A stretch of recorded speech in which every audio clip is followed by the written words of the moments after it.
Good morning, everyone. This is Christopher Calandra. Thanks for joining me, and I know we're a few minutes after 9 o'clock. People are still coming in, but I did want to be respectful of everyone's time. So today's investor update is going to have a couple of different parts. The agenda is to do an investor update, talk about some planning ideas and strategies, and if time allows, and I believe it will, we'll do some question and answer at the end. I want to make sure I get through the material for everyone, so we'll just do the questions at the end, again, assuming time allows, which I'm pretty sure that we can do. So first off, we came across this quote from Ralph Waldo Emerson: "The first wealth is health," and given this unprecedented period this country is, the world is in, it's an important quote. Money is important, and we're going to talk about the markets and money here today, including some tax strategy. But we always know that health is the most important thing, and this episode, this pandemic, only reinforces what we already knew and maybe sometimes overlook or even forget. But I thought that that was kind of an appropriate way to start the presentation. Additionally, I want to reinforce that I'm a certified financial planner. We're a wealth management financial planning firm, and so we focus on 5 key areas of financial planning: preservation planning, retirement planning, tax planning, estate planning, and investment planning. And today's presentation is going to focus more on the equity markets and the overall economy. But as a comprehensive wealth management firm, we try to always consider the impact of any recommendation, not just in one area, but in all of these areas for our clients. And many people that are attending today, and there's pleasantly a large number of people in attendance. Some of you are clients, some of you are not, but keep in mind, when we're working with a plan for you, we want to take into account these areas of financial planning. It's not just about investments, it's also about the other 4 that are on the list, and we're always cognizant of that in our work with clients and all of the planning we do. So let's begin the equity market review. 2019 was a healthy year for investors. It was a great year. The U.S. economy continued its winning streak. We were in the 10th year of the bull market that began after the Great Recession that lasted from 2008 into early 2009.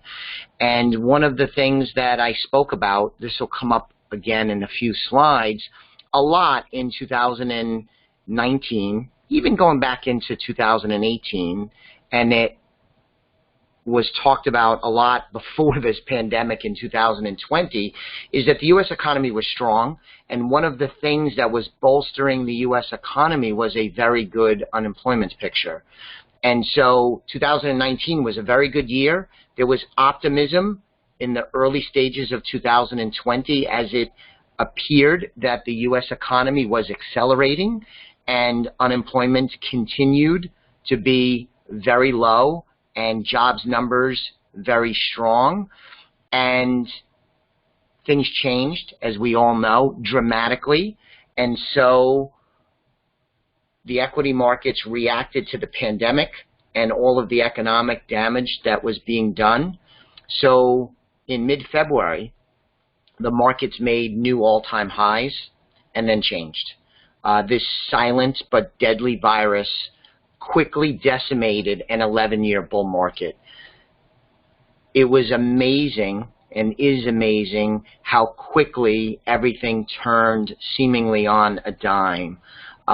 So after the strong year in 2019, in less than 3 weeks, the S&P 500 fell from a 52-week high to a 52-week low.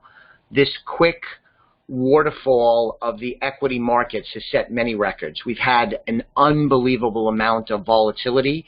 Most days for several weeks now have seen plus or minus 1% moves very consistently. That is very abnormal. Looking at the market over a very long period of time, you typically do not see such volatility, but we're going to use the term unprecedented a lot in this discussion, and probably when you discuss things with your family, friends, coworkers, the word unprecedented comes up a lot. We are certainly in unprecedented times. So this unexpected period, it seems like the economic outlook is evolving daily, and that's leading to a lot of the volatility. There's so much going on. There's so much fluidity, not just with the pandemic and the healthcare crisis, but also what's happening in the economy. So let's talk a little bit about knowledge being power.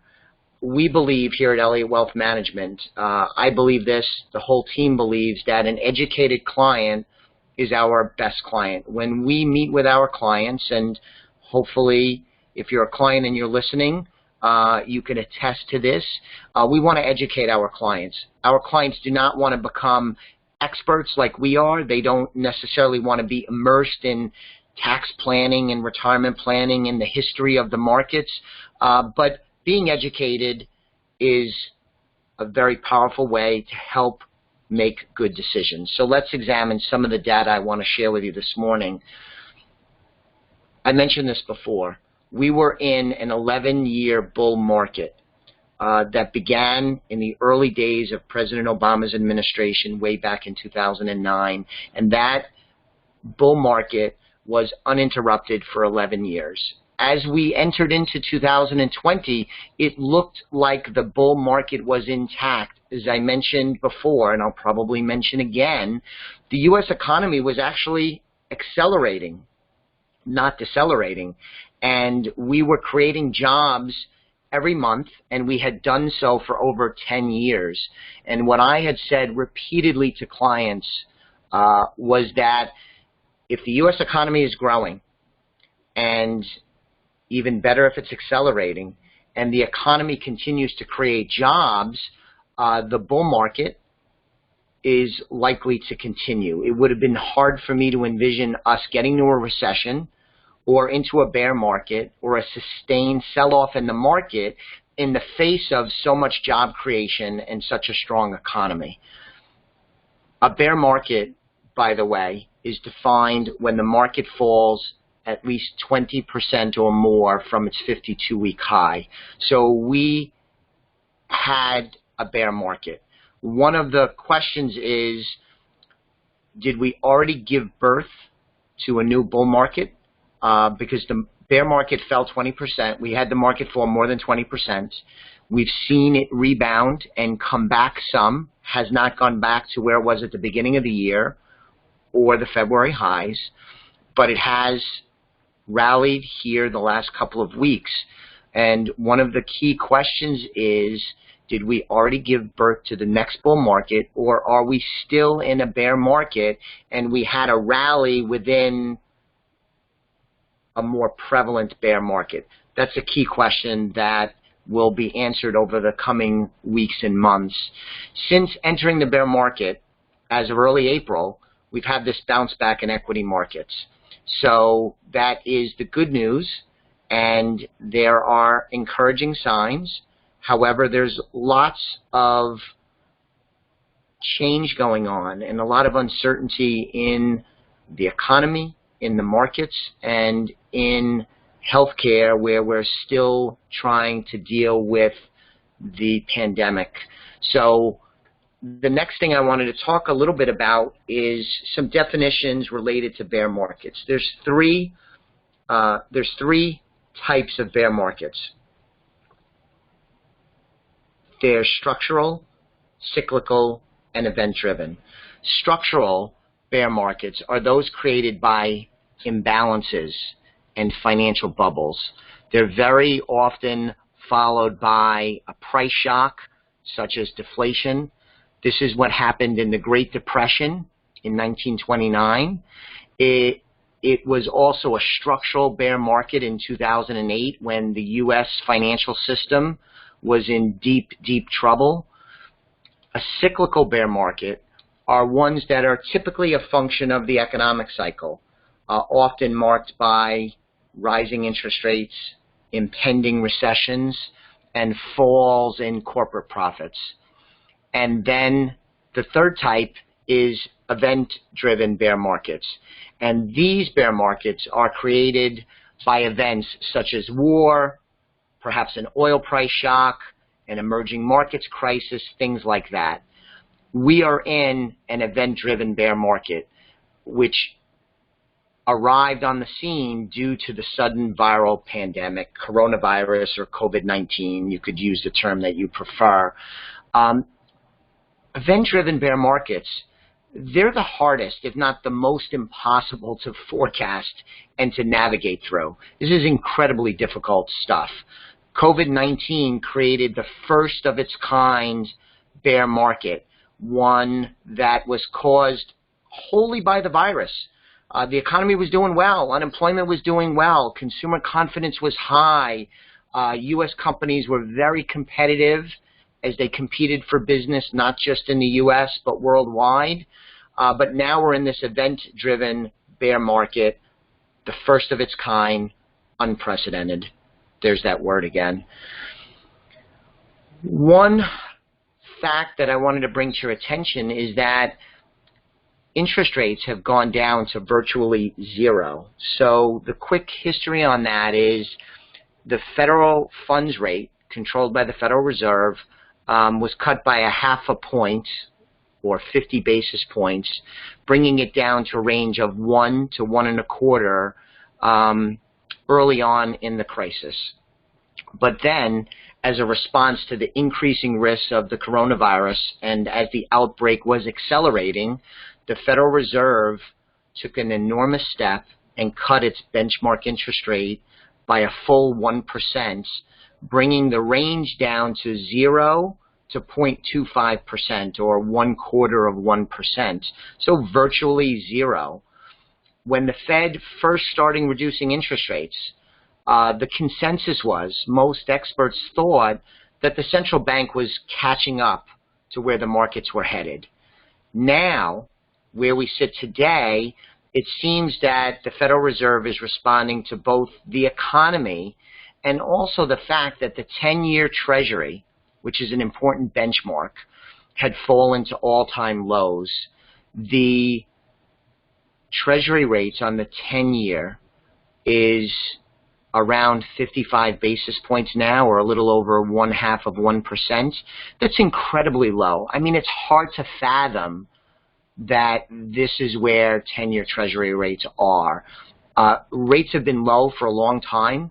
The trend originally started back in the early 1980s, in the early days of President Reagan's administration, but that trend accelerated after 9/11 as the Federal Reserve cut interest rates to help the economy after the attacks. And after 2008, again, the Federal Reserve aggressively cut interest rates. They then increased them a bit in the interim, only to return to cutting, and now aggressively cutting once again, bringing them close to zero. The only other time they were this low was briefly during the financial crisis in 2008. I also want to talk just a little bit about oil prices. They've been in the news quite a bit. But with all that's going on with healthcare, with the closure of businesses and stay-at-home orders throughout the United States, as if things were not bad enough, we have an oil price war between Saudi Arabia and Russia. Now, typically, this would have commanded a lot of headlines and a lot of discussion, but it's been overlooked because of all the other problems and chaos that we are dealing with. But this price war between Saudi and Arabia emerged around March 7th, and it decimated the energy industry. Oil prices, energy prices were already on the decline because with the U.S. economy and many worldwide economies shut down or slowing their economic output, demand for oil was already on decline. Then you had this price war, and oil dropped off significantly. Oil prices saw the worst month and worst quarter in history, and that was through March 31st.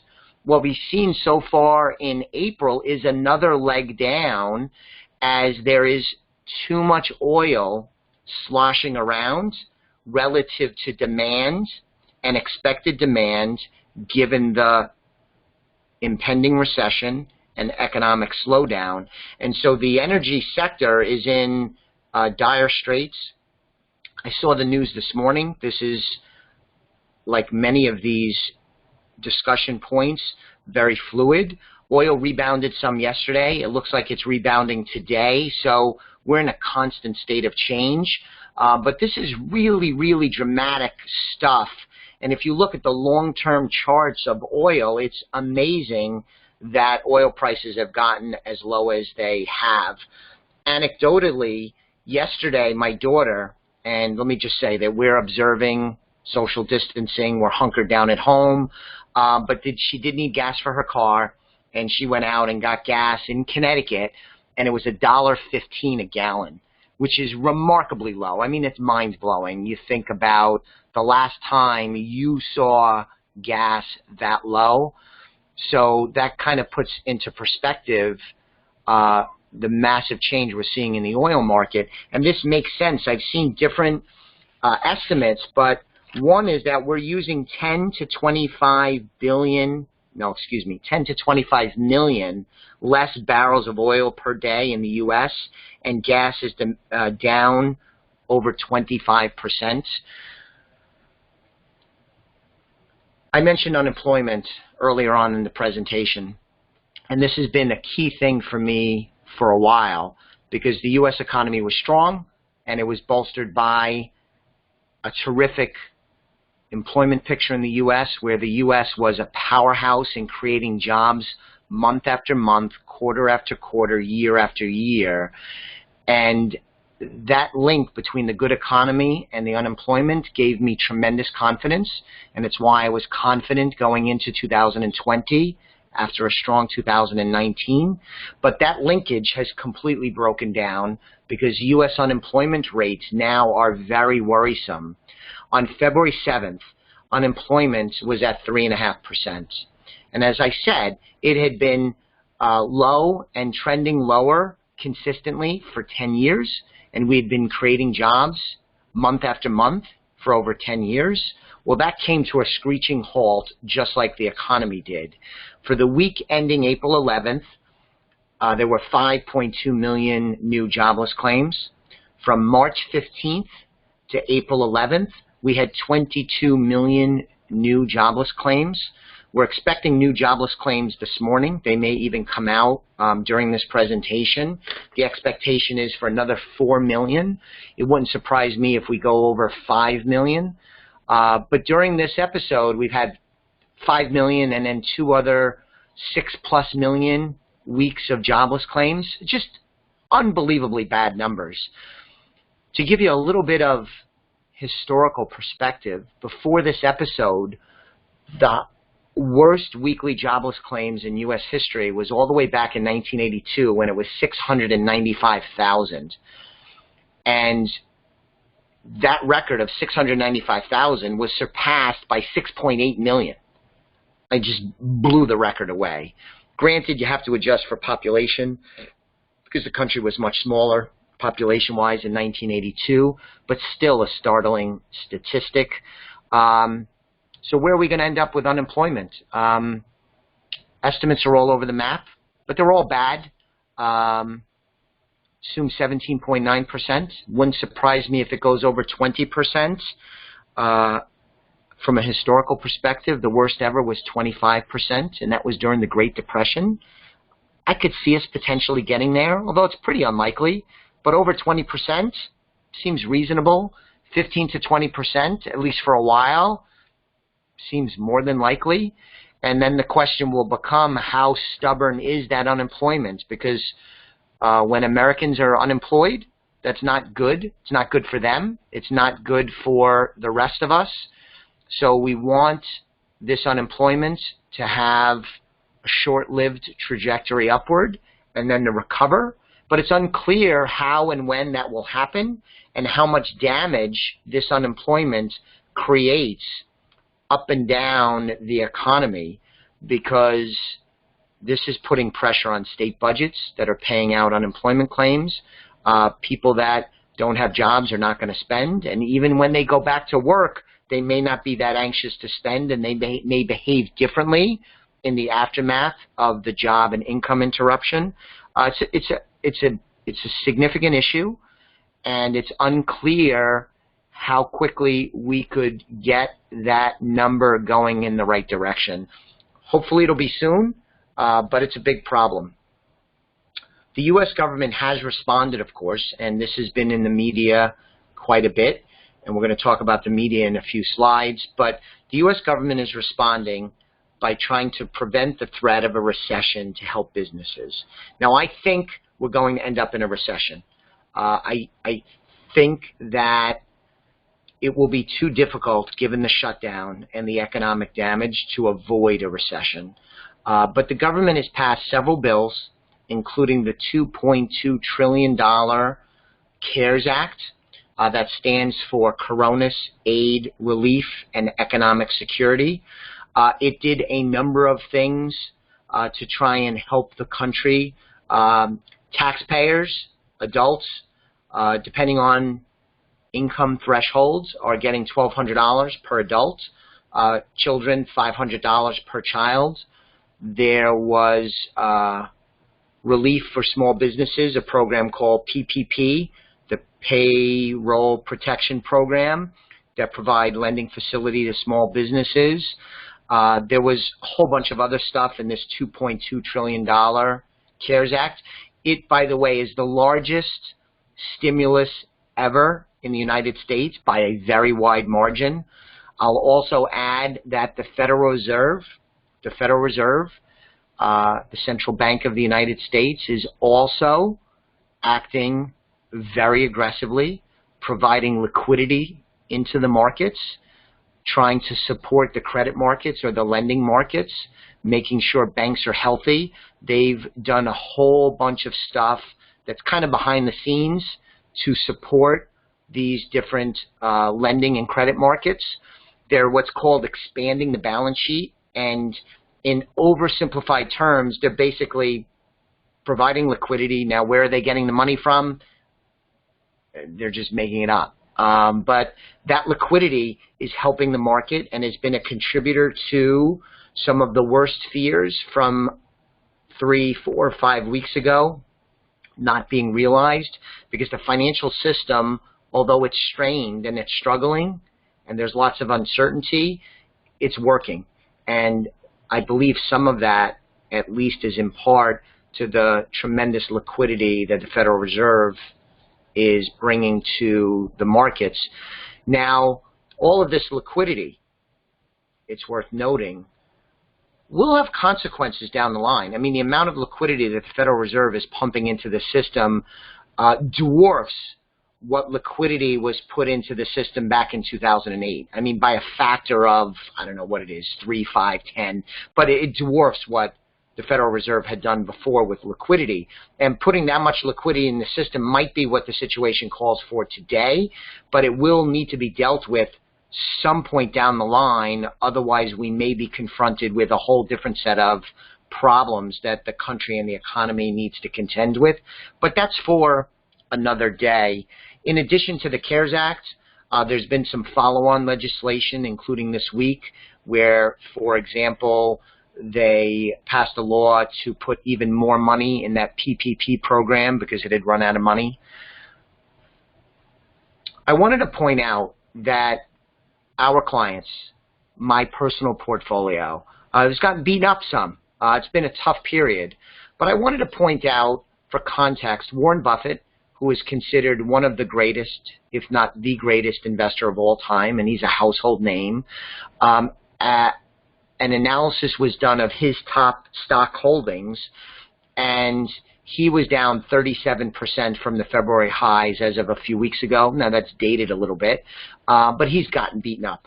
And it is just evidence that all of us are struggling in terms of the investments getting beaten up, and then some others are also dealing with declining incomes, job loss, concerns about their health, especially if they're in the health industry. They're going into hospitals and healthcare facilities at a greater risk than the general population. But it is a difficult time. One final note about this slide is one of my favorite quotes, and Warren Buffett is very quotable, is the stock market is a device for transferring money from the impatient to the patient. And this is one of those adages where it's always true.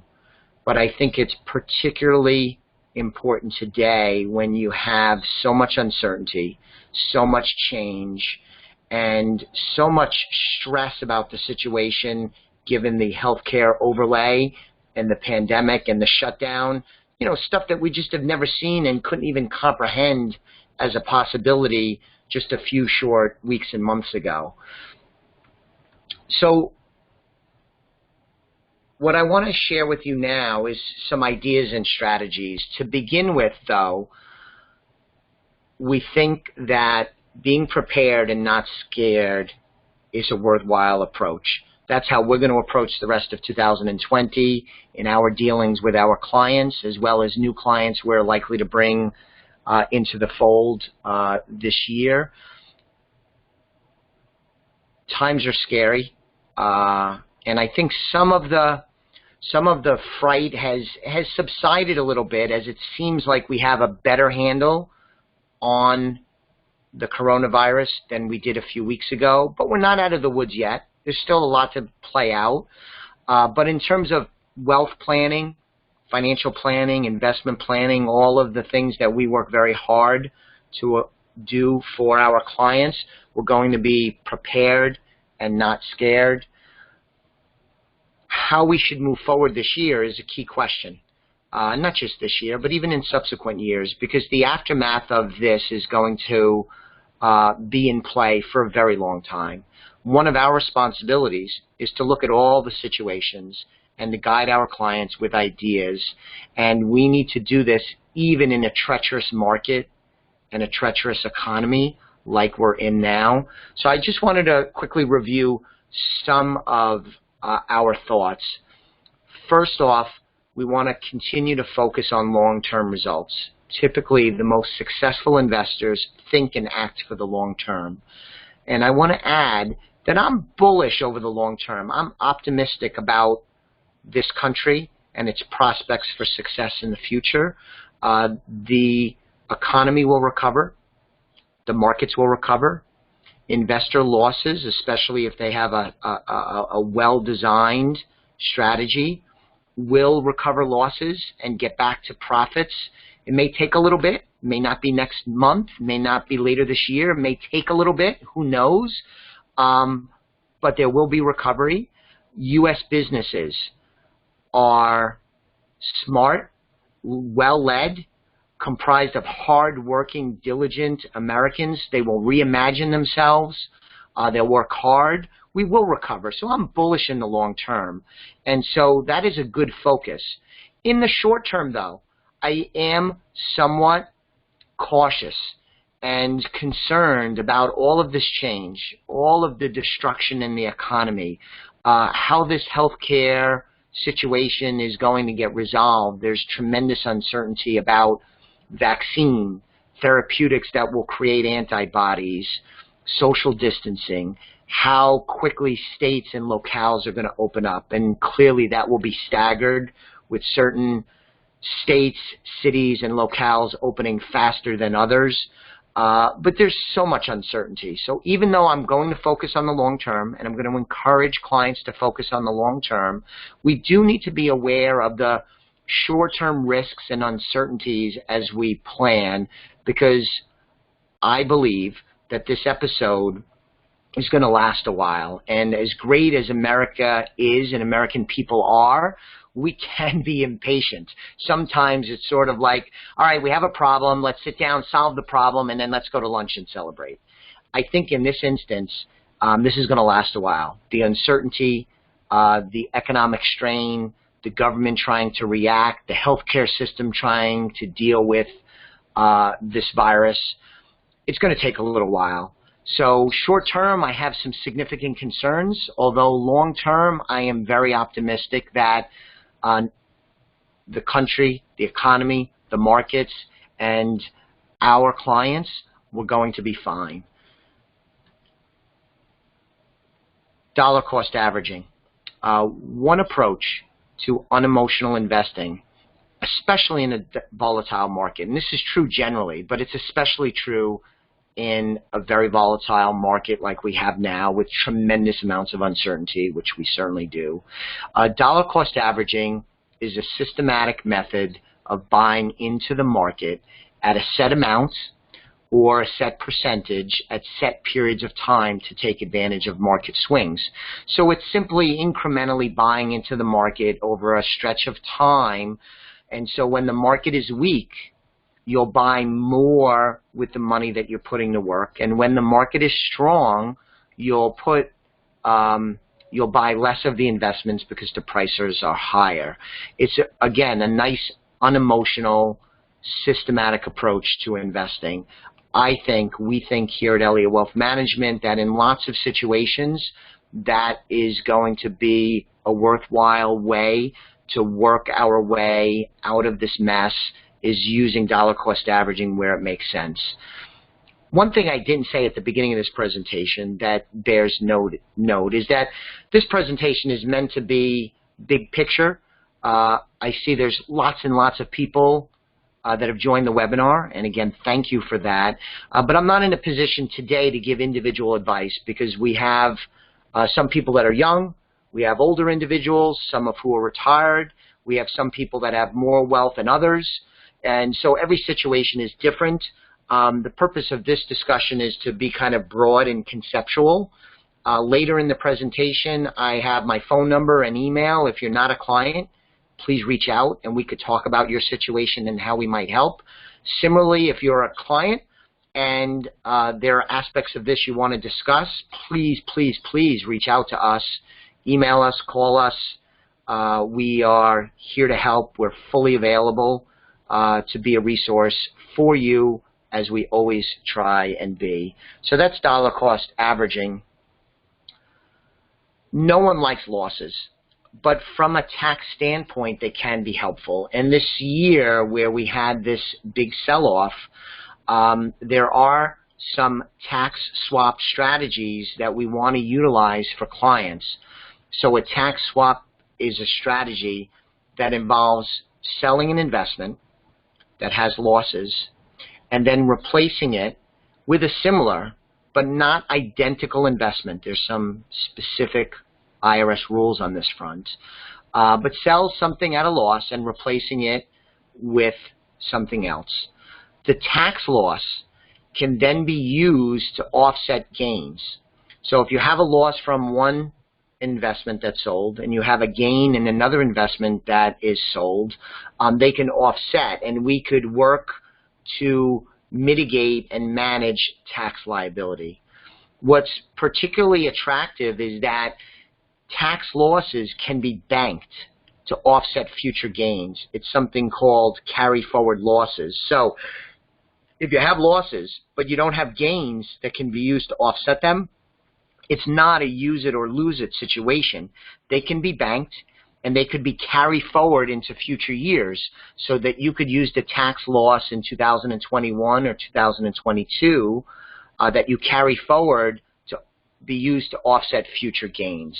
That's something that we want to review with our clients, and whenever possible, take advantage of that, often working in concert and coordination with our clients' tax professionals. Now, there's some rules to understand with this. There's something called the wash sale rule. So this is a strategy that depends a lot on the particular details, but we're very familiar with it We use it a lot, and given the sell-off, we expect that it'll be something that we're going to be able to take advantage of quite a bit as the year unfolds.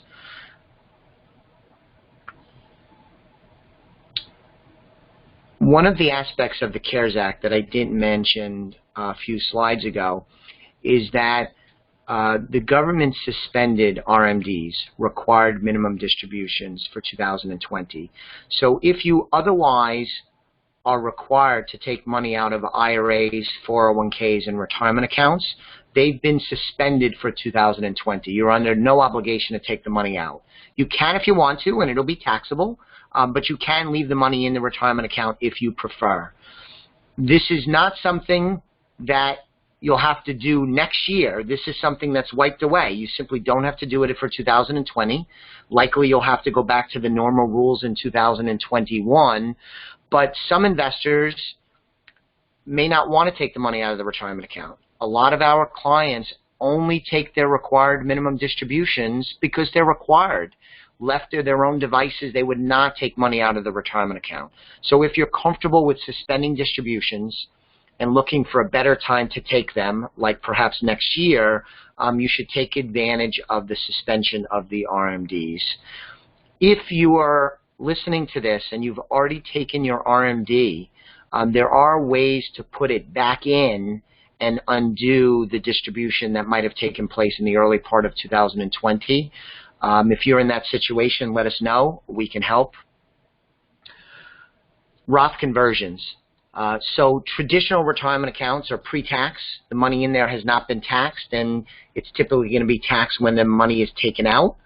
Roth IRAs, or Roth accounts, I should say, it's the opposite. It's after-tax money that gets put into the Roth, but then it's typically going to come out tax-free.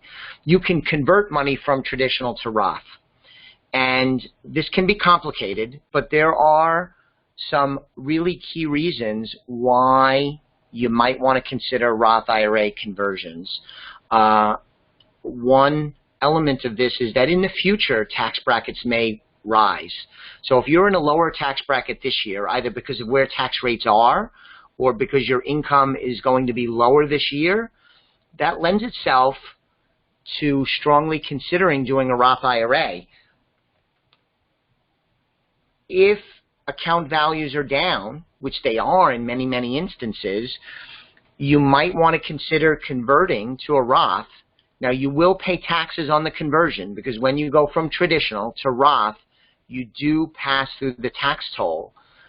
But if values are suppressed and you do the conversion and then they stop being suppressed and then they recover, they'll be recovering in the Roth IRA, which you will not pay taxes on during the recovery, and also you'd be able to take the money out in the future tax-free.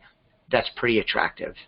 The third element of this I wanted to mention is that the Secure Act was passed in late 2019, December 20th to be exact, and it created a number of changes in the retirement planning landscape. But one of the things that I wanted to mention, because it relates to the Roth conversion thought process, is under the old rules prior to December 31st, 2019, if you're the beneficiary of an IRA, a non-spouse beneficiary of an IRA or a 401k, you had choices available to you that have now gone away. As of January 1st, 2020, if you're a non-spouse beneficiary and you inherit the money, you have to take the money out in 10 years. And so we have the opportunity to do some family tax management for our clients. We had a situation where we had an older client. I think he was in his late 80s, and he had an IRA, and he was in a low income tax bracket. And in consultation with him and his family, it came to our attention that his two children, who were the beneficiaries, were in high income tax brackets. They were high earners, and one of the two of them was actually in a very high income tax state. And from the planning perspective, our recommendation was for the older individual, our client, to take money out of the IRA and either take it out or convert it to a Roth IRA, because he was able to do that at a lower tax bracket than we would expect his two children to have if they inherited the money when he passed away, which is what we were planning for. Not that we were planning for his passing away, but planning for them to inherit the money that he didn't use. So that's an example of kind of tax arbitrage. Hopefully I made that clear. But that's one thing we want to look at for clients is, can we take advantage of some tax aspects of this and do Roth conversions? Sometimes they'll make sense, not always. Every situation is different, but we could help you with this. The new federal tax filing date is now July 15th. Now I'm recording this on April 23rd, so you may already know this, but you don't have to file your taxes until July 15th. That's for everyone. And there's other deadlines that have been extended too, like the deadline for IRAs have been pushed back to July 15th from April 15th. HSA, health savings account contributions, have also gotten extended to July 15th. So those are helpful things. Volatility can be scary. As we begin to wrap up, I just want to touch on this. Volatility is scary. I said earlier that we want to be prepared, not scared. But the reality is this has been a very, very difficult environment. I know personally for me, I've been in the business. Next month will be my 28th anniversary in the financial services industry, working as a financial advisor. This last 6 to 8 weeks has been the worst, most difficult, most stressful period of my entire career. And I was at my desk on 9/11. That morning of attacks, I was literally at my desk, and I worked with clients in the aftermath of 9/11. I worked all through the financial crisis.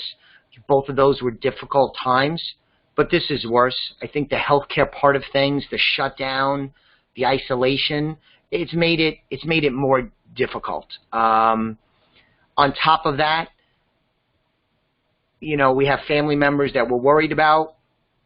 And it's just been an unbelievably bad situation.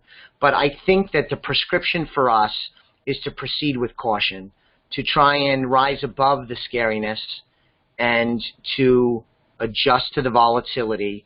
I think we could proceed with caution. As I said before, I'm optimistic long term, but I think caution is what the situation calls for. I am not terribly optimistic in the very short term, which brings me to my next point in terms of the media. And I rarely miss an opportunity to hammer away at the media, who I think misbehaves and does a disservice to the American people on a way too consistent basis. And I think their coverage of the healthcare and the economic shutdown has only exposed, in my opinion, their bad behavior.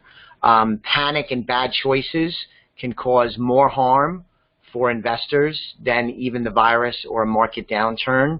And I would just remind everyone who's listening that the media's job is not to help you make smart financial decisions. It's not their job. That's your job. That's our job to help you with. There are lots of resources that can help you make smart financial decisions.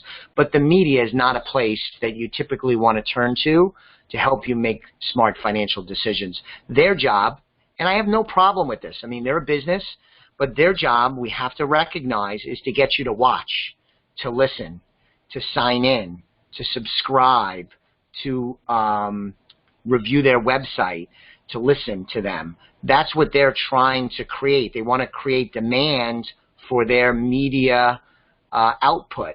And I don't think they have done investors and, in general, the American people a great service with their coverage during this pandemic. Now, that's my personal opinion. You may disagree, but I think that the media's behavior is less than what I would desire. I would like to see them do more education and be more helpful in getting good information, balanced information to the American people. So again, I never miss an opportunity to hammer away at the media. My team here at Elliott Wealth will attest to that.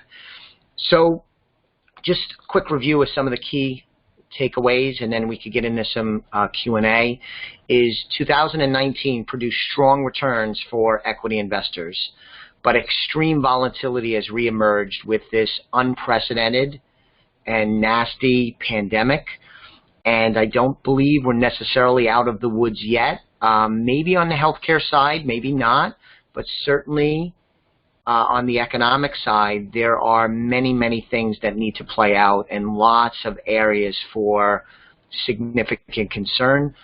Your health is our first priority.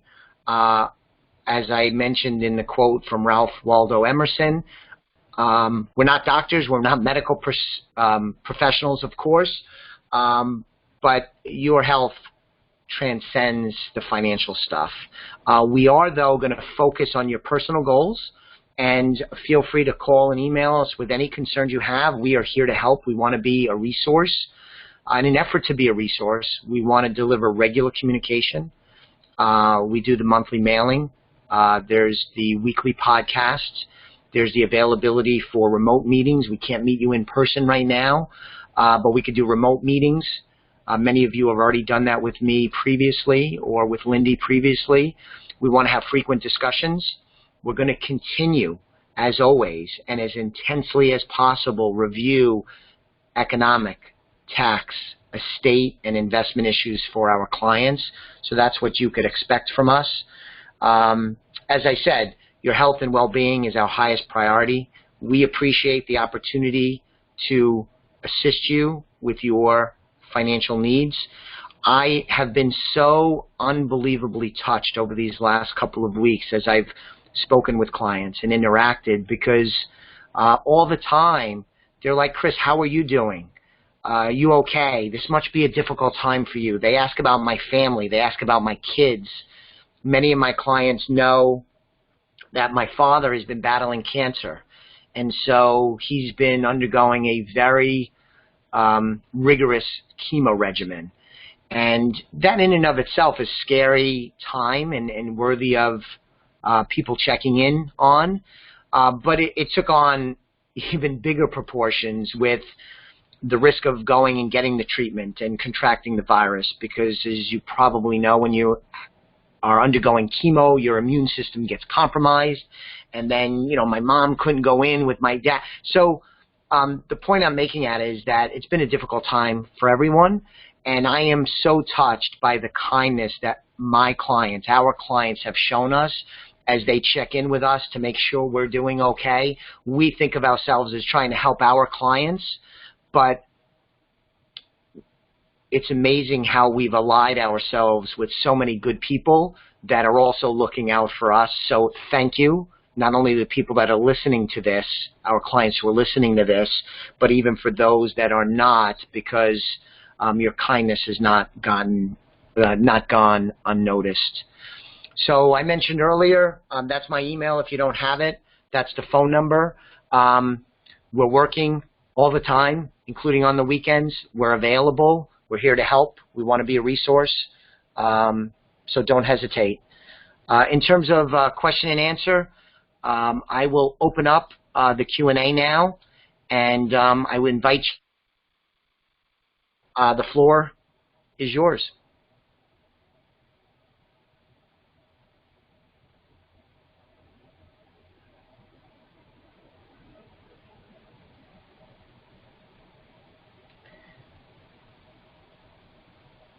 So hopefully the technology works. I don't seem to have any questions coming up.